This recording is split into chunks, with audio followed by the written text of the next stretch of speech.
کہ لفظوں کو شاعری کے اندر ایسا ٹریٹ کیا جانا چاہیے جو برے نہ لگیں. مثال کے طور پر میں ایک شعر ہے ادریس باور صاحب ہمارے دوست ہیں, وہ کہتا ہے کہ میں اس کے قتل کو نوٹس میں لانا چاہتا ہوں, میں اس کے قتل کو نوٹس میں لانا چاہتا ہوں کہ چپ رہا تو میرے ساتھ بھی یہی ہوگا. تو مجھے نہیں لگتا اس میں کوئی مسئلہ ہے یا برا لگ رہا ہے. ہاں یہ تو یہ صحیح, بالکل بالکل. آخری چونکہ ہمارے پاس چند لمحات ہیں تو میں چاہوں گا کہ آپ سے, ویسے تو ہم پھر ملاقات کریں گے جب آپ ہمارے اسٹوڈیو آئیں گے, آپ سے اچھی شاعری بھی ہم آپ کی خوبصورت شاعری سنیں گے, لیکن جاتے جاتے کوئی 2-3 اشعار جو ہے وہ اگر ہمارے جو سماعتوں کی نظر آپ کر سکیں. جی میں سناتا ہوں.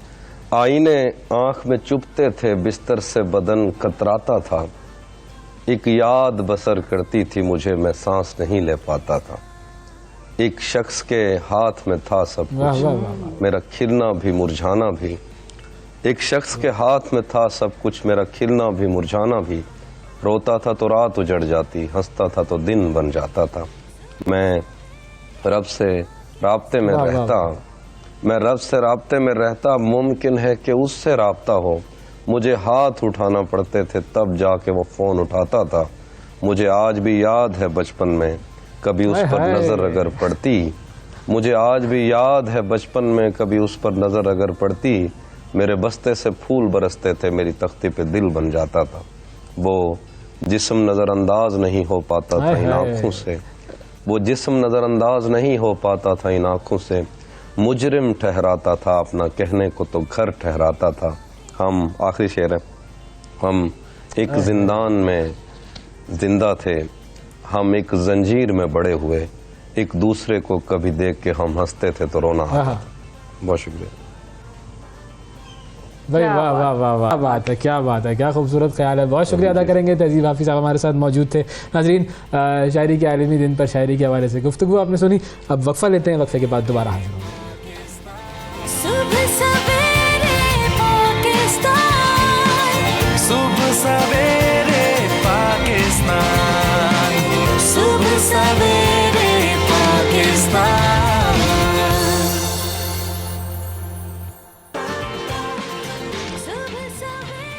ویلکم بیک جی. بھارت کی سکھ برادری نریندر مودی کے مظالم کے سامنے ڈٹ کر کھڑی ہو گئی ہے. بھارت سے آزادی حاصل کرنے کے لیے خالستان کی آزادی کی تحریک اس وقت ساری دنیا میں اپنے حق کی آواز بلند کر رہی ہے. لندن میں خالستان تحریک کے حامیوں نے بھارتی ہائی کمیشن کے سامنے مظاہرہ کیا, عمارت سے بھارتی ترنگا اتار دیا, خالستان کا پرچم لہرا دیا. اس کے علاوہ آسٹریلیا کے شہر برسبن میں سکھ کمیونٹی کی جانب سے خالستان کے حق میں ریفرینڈم کیا گیا ہے. اس دوران خالستان کے حامی سکھوں نے اعزازی بھارتی قونصل خانے کو بھی احتجاجاً بند کرا دیا. اب یہ جو خالستان کی تحریک ہے, اس کا ایک اہم زاویہ 29 سالہ امرت پال سنگھ ہیں, جو بھارتی پنجاب میں سکھوں کے ہیرو بن کر ابھرے ہیں. امرت پال کے 100 سے زائد رشتہ داروں کو بھی گرفتار کر لیا گیا ہے. اور یہ جو خالستان کی تحریک ہے, اس کے حوالے سے ہم بات کریں گے. ہمارے ساتھ موجود ہیں جی پرمجیت پاما, جو کہ خالستان تحریک کے رہنما. السلام علیکم پرمجیت جی.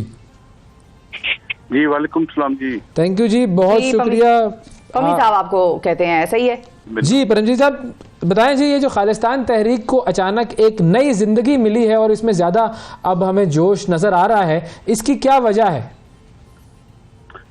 دیکھو پہلی وجہ تسی نویں زندگی نہیں ہے کہ یہ بہت لمبا ਸੰਘਰਸ਼ ہے ਤੇ ਪੰਜਾਬ ਦੇ ਲੋਕ ਜਿਹੜੇ ਆ ਉਹ ਆਜ਼ਾਦੀ ਚਾਹੁੰਦੇ ਆ. ਇਹ ਪਿਛਲੇ ਜਿਹੜੋ 40 ਸਾਲ ਦੇ ਤੋਂ ਲਗਾਤਾਰ ਜੋ ਪੰਜਾਬ ਦੇ ਵਿੱਚ ਇਸ ਵਕਤ ਹਿੰਦੁਸਤਾਨ ਦੀ ਹਕੂਮਤ ਨੇ ਸਿੱਖਾਂ ਦਾ ਜੈਨੋਸਾਈਡ ਕੀਤਾ ਆ, ਸਿੱਖਾਂ ਦੇ ਨਾਲ ਵਧੀਕੀਆਂ ਕੀਤੀਆਂ, ਸਿੱਖਾਂ ਦੇ ਉੱਤੇ ਕਤਲੋਗਾਰਤ ਕੀਤੀ ਹੈ. ਸੋ ਹਰ ਇੱਕ ਸਿੱਖ ਜਿਹੜਾ ਆ ਉਹ ਦੁਨੀਆ ਦੇ ਵਿੱਚ ਕਿਤੇ ਵੀ ਵਸਦਾ ਹੋਵੇ, ਤੁਸੀਂ ਰੈਫਰੈਂਡਮ ਦੀ ਮੂਵਮੈਂਟ ਦੇਖੀ ਹੈ ਕਿ ਲੱਖਾਂ ਦੇ ਵਿੱਚ ਮਿਲੀਅਨਸ ਦੇ ਵਿੱਚ ਜਿਹੜੇ ਪੰਜਾਬ ਦੇ ਲੋਕ ਨੇ ਉਹਨਾਂ ਨੇ ਆਜ਼ਾਦੀ ਦੇ ਉੱਤੇ ਮੋਹਰ ਲਾਈ ਆ. ਉਹ ਹਿੰਦੁਸਤਾਨ ਦੇ ਨਾਲ ਰਹਿਣਾ ਹੀ ਨਹੀਂ ਚਾਹੁੰਦੇ. ਸੋ ਅਸੀਂ ਬਿਲਕੁਲ ਆਪਣਾ ਪੰਜਾਬ ਜਿਹੜਾ ਆ ਉਹ ਆਜ਼ਾਦ ਚਾਹੁੰਦੇ ਆ ਤੇ ਸੋਵਰਨ ਕੰਟਰੀ ਆਪਣੀ ਚਾਹੁੰਦੇ ਆ. بالکل صحیح ہے. تو آپ کی یہ موومنٹ اب کہاں پہنچی ہے؟ مطلب سنگھ صاحب یہ بتائیں کہ ظاہر ہے آسٹریلیا میں بھی ریفرینڈم کا سلسلہ چل رہا ہے, برطانیہ میں بھی یہ سب ہم نے دیکھے مظاہرے, لیکن آپ کو کیا لگتا ہے ذاتی طور پر کہ آپ کتنے قریب ہیں اس آزاد ریاست خالستان کے؟ دیکھو ਅਸੀਂ ਬਹੁਤ ਕਰੀਬ ਹੈ ਇਸ ਵਕਤ ਪੰਜਾਬ ਨੂੰ ਆਜ਼ਾਦ ਕਰਾਉਣ ਦੇ, ਕਿਉਂਕਿ ਦੁਨੀਆ ਦੇ ਵਿੱਚ ਤੁਸੀਂ ਦੇਖ ਸਕਦੇ ਹੋ ਕਿ ਸਾਰੀ ਦੁਨੀਆ ਦੇ ਵਿੱਚ ਜਿਹੜੇ ਆਪਣੇ ਘਰਾਂ ਦੇ ਵਿੱਚੋਂ ਨਿਕਲ ਕੇ ਇਹ ਸਾਰੀ ਦੁਨੀਆ ਨੂੰ ਦੱਸ ਰਹੇ ਆ, ਦੁਨੀਆ ਦੀ ਹਰੇਕ ਹਕੂਮਤ ਨੂੰ ਦੱਸ ਰਹੇ ਨੇ ਕਿ ਪੰਜਾਬ ਦਾ ਬੱਚਾ ਜੋ ਹੈ ਉਹ ਆਜ਼ਾਦੀ ਨੂੰ ਸਮਰਪਿਤ ਆ ਤੇ ਉਹ ਆਜ਼ਾਦੀ ਲੈ ਕੇ ਰਹਿਣਗੇ। ਸੋ ਅਸੀਂ ਬਹੁਤ ਜਲਦੀ ਆਜ਼ਾਦੀ ਜਿਹੜੀ ਆ ਉਹ ਪੰਜਾਬ ਦੇ ਵਾਸਤੇ ਲੈ ਕੇ ਆਵਾਂਗੇ ਤੇ ਜਲਦੀ ਹੀ ਪੰਜਾਬ ਜਿਹੜਾ ਹਿੰਦੁਸਤਾਨ ਦੇ